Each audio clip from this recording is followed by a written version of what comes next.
Assalamu alaikum. Welcome to my YouTube channel Tech Annoyed. Today we will discuss barriers of effective communication. So let's start.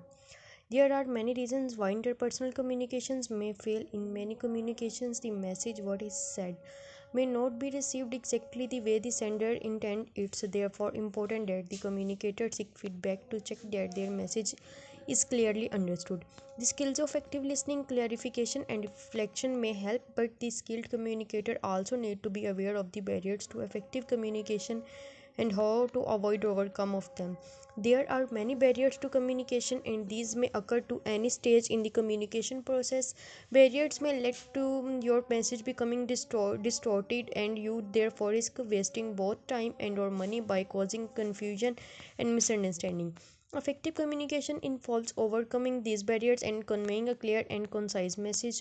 Common barriers to effective communication: the use of jargon, overcomplicated, unfamiliar, and or technical terms, emotional barriers and taboos. Some people may find it difficult to express their emotions, and some topics may be completely off limits or taboo. Difficult topics may include but are not limits to politics, religion, disabilities, mental and physical, sexuality and sex racism, and any opinion that may be seen as unpopular. Lack of attention, interest, distractions, or irrelevance to the receiver. See our pages. Barrier to effective listening or more information, difference in perception and viewpoint, physical disabilities such as hearing problems or speech difficulties, physical barriers to nonverbal communication, not being able to see the nonverbal cues, gestures, postures, and general body language can make communication less effective. Phone calls, text messages, and other communication methods that rely on technology are often less effective than face to face communication.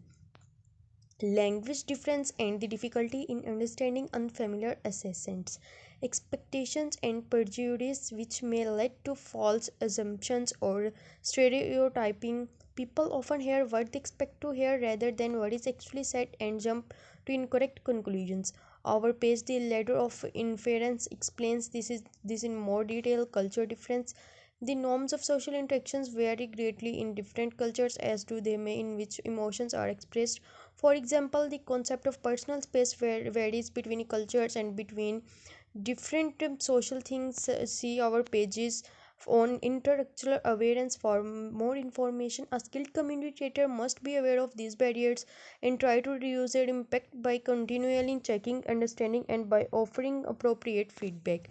A categorization of barriers to communication: language barriers. Language and linguistic ability may act as a barrier of communication. However, even when communicating in the same language, the terminology used in a message may act as a barrier if it is not only understood by the receiver. For example, a message that include a lot of specialist jargon and abbreviations will not be understood by a receiver who is not familiar with the terminology used. Regional colloquialism and expressions may be misinterpreted or even considered offensive. See our page effective speaking for more information. Psychology barriers: the psychological state of the communication will influence how the message is sent, received, and perceived. For example, if someone is stressed, they may be preoccupied by personal concerns and not on as respective to the message as if they were not stressed.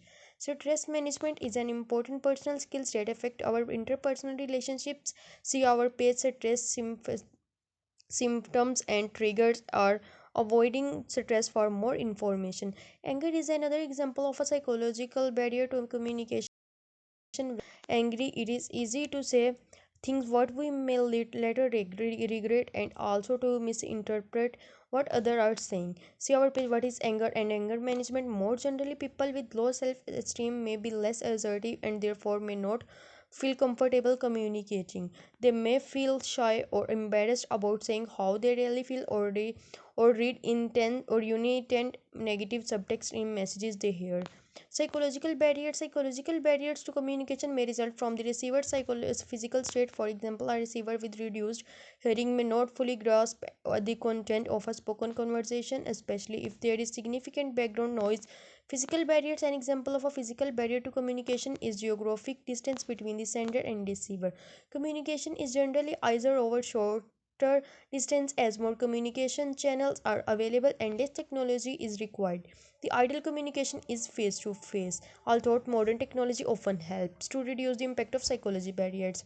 Thank you so much. Please like and subscribe our YouTube channel. Inshallah, we will meet soon in the next video. Allah Hafiz.